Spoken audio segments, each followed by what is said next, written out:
Modi Hiroshima पहुंचे तो बस सामान लूट लिया। G7 में मेहमान के तौर पर भारत ने हिस्सा लिया, लेकिन चर्चा में सबसे पहले मोदी नाम आया। हो भी क्यों ना, मोदी ने बिना कुछ बोले इतना सुंदर संदेश जो दे दिया।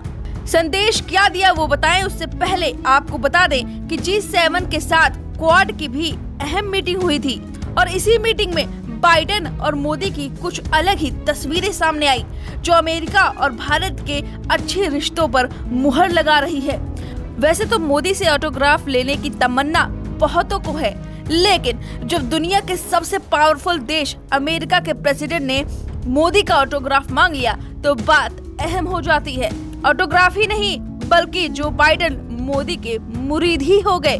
मोदी की लोकप्रियता अमेरिका में इतनी है कि जो बाइडेन ने मोदी को अमेरिका आने का न्योता दे दिया और डिनर का आयोजन भी कर दिया, जिसके लिए सारी टिकटें पहले ही खरीद ली गई। एक्टर से लेकर रिश्तेदारों तक सब मोदी से मिलना चाहते हैं।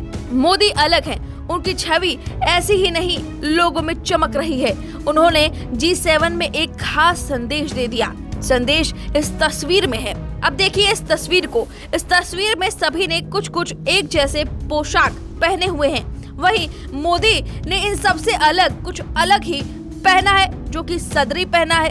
अब आप सोच रहे होंगे कि मोदी ने भारतीय संस्कृति का प्रसार किया है, तो प्रसार तो किया ही है, लेकिन संदेश ये नहीं है। संदेश कुछ और है। संदेश क्या है वो बताएं, उससे पहले पीएम मोदी ने क्या कहा वो बता देते हैं। पीएम मोदी ने कहा, आज हम इतिहास के एक महत्वपूर्ण मोड़ पर खड़े हैं।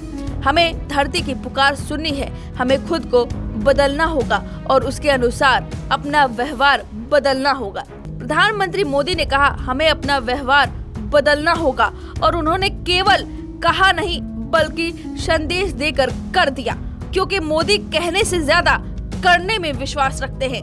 अब चलिए फिर से वो तस्वीर देखिए। इस तस्वीर में पीएम मोदी ने सदरी पहनी हुई है। अब आप सोच रहे होंगे सदरी तो अच्छी है, लेकिन इसमें संदेश कहाँ है, तो हम बताते हैं। दरअसल प्रधानमंत्री नरेंद्र मोदी ने जापान के हिरोशिमा शहर में वातावरण के उचित स्तर को बनाए रखने का संदेश देते हुए G7 शिखर सम्मेलन में पुनर्नवीनीकरण सामग्री से बने जैकेट पहनी है। इस तरह के कपड़ों को इस्तेमाल की हुई बोतलों को इकट्ठा करके और उन्हें कुचलकर, पिघलाकर, फिर उसमें रंग मिलाकर और अंत में सूत का उत्पादन करके बनाया जाता है। यह प्रक्रिया विभिन्न उत्पादन स्तरों पर उत्सर्जन में भारी कटौती करती है। तो ये है मोदी, जो करने में विश्वास करते हैं, और उन्होंने इतना सुंदर संदेश दिया है। यानी रिसाइकिल हुई जैकेट का इस्तेमाल कैसे करना है वो भी विदेशी पटल पर आप मोदी से सीख सकते हैं। अब इस खबर पर आपकी क्या राय है, हमें कमेंट करके जरूर बताएं। VK न्यूज, राष्ट्र के नाम।